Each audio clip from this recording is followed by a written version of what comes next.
Here's another special type of problem that you'll see in this chapter. We've already done ramp problems, so here's the exact same thing, only you're going to have acceleration with these ramps. So we'll look and see what's different. So this is a review. This is how we always do ramp problems. Do your force diagram, always make the ramp the x-axis, and the normal force is going to be the y-axis. Break FG into x and y components. Always put the right angle of the triangle off the ramp. So FG should have a triangle drawn off the ramp where the right angle is on the ramp itself. Sum the forces in each direction and then set them equal to MA. So then this is going to be an interesting place where we can add another complication with these problems is that you may get a solve for a variable that's acceleration, and that's nice, but you're also going to see that you can use kinematics equations with these equations.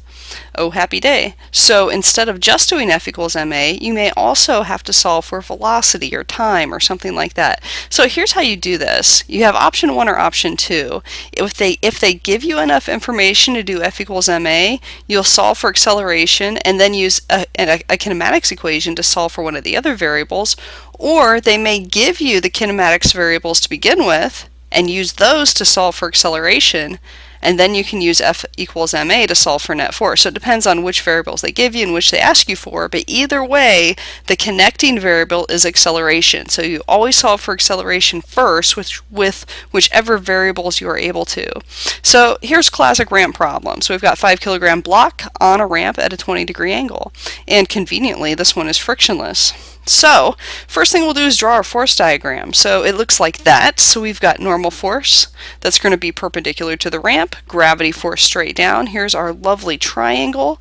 Notice that the x component is the same direction as the ramp. That leaves this angle off the x-axis to be 90 minus the ramp angle. That's always the case. So you can tell that here the normal force and FGY are equal to each other. Remember, that's the job of normal force, is to balance out the y component of gravity. So no acceleration going on in the y direction. Instead, you have the acceleration going on in the x direction. So here, since there's no friction, this x component of gravity is equal to the net force. So I've got my force diagram there. The next thing, write the equation for the sum of the forces in the x direction. We just said that the sum of the forces in the x direction is going to be equal to FGX. In this case, there's no other x direction forces. If there were friction, then you would subtract friction from the FGX. In this case, there is not. So you have the sum of the forces then equal to mass times acceleration. So we'll go ahead and calculate the x component of gravity. So that's going to be the weight times cosine theta. So that's 49 cosine theta. And we do that and get an x component of 16.8 newtons. So that is the net force for this problem. So the last thing they'll ask you to do then is to solve for the acceleration of the block. So the net force equals mass times acceleration, so we use this handy little equation, and we find the acceleration then, that's almost off the page, is 3.36. So we found the acceleration. So now we get to do one more completely fascinating thing, and that is to add a kinematics equation to this. So the next part, we're going to say how far will the block slide down the ramp in half a second? And we're going to assume that it starts from rest. So we're going to list out our variables. When you do kinematics, that's a really good time to list you should always list your variables, but especially in kinematics because you have quite a list. So initial velocity is 0. The acceleration, that's from the last slide, is 3.36. Here I put it in meters per second squared because I know I'm using the kinematics variables will use those units. Newtons per kilogram, if you left it in that, would be fine as well. They are equivalent to each other. So we have the time, we're looking for the distance. That means that we don't care about the final velocity. So using my who cares sheet, that tells me that I'm going to use this equation.